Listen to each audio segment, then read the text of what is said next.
Idinaos ngayong araw sa Laloma, Quezon City ang annual Lechon Festival. Paano kaya naghanda ang ating mga lechonero sa tinaguriang Lechon Capital of the Philippines? Narito ang Agenda Weekend Report ni Joan Manalo. Makulay at malutong.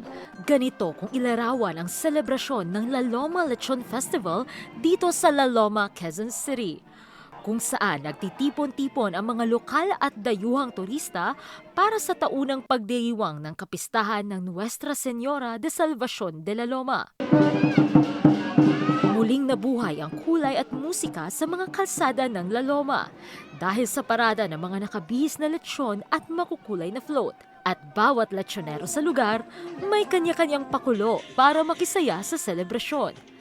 Ayon kay Daisy Francisco na isa sa mga staff ng Milas Lechon, hindi na talaga mawawala sa hapag ng bawat Pilipino ang lechon, mapafiesta man o hindi. Siyempre, iba talaga yung may lechon sa festival. Kailangan pag piyesta, dapat may handa talagang lechon. Tsaka hindi namin talaga tinitigilan yung lechon. Isa ang Milas Lechon sa kauna-unahang lechonan na naitayo rito sa lugar. At bukod sa lechon, marami rin silang iba pang handa para sa piyesta. Tsaka yung pagkain, may lechon, bopis, dinuguan, paksiw na lechon. Tinagurian ang La Loma dito sa Quezon City bilang Lechon Capital of the Philippines, kung kaya't every third Sunday of May, ipinagdiriwang dito ang La Loma Lechon Festival, kung saan pinaparada ang iba't ibang klase at mga nakabihis na lechon dito sa lugar. At ang pinakamagagandang float, mananalo lang naman ng cash prize mula 5,000 hanggang 30,000 pesos.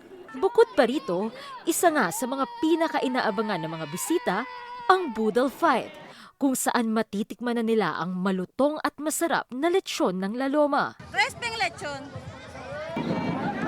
Ginanap noong taong 2000 ang kauna-unahang Lechon Festival sa pangunguna ni Monchi Ferreros, dating pangulo ng La Loma Lechoneros Association at may-ari ng Monchi's Lechon.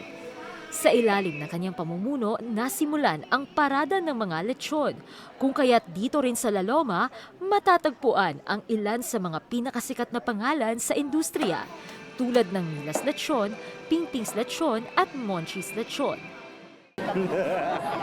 Tunay ngang pinaghandaan ng La Loma ang kanilang taunang Lechon Festival na para sa kanila ay isa ring pagdiriwang ng masaya at makulay na kultura at kasaysayan.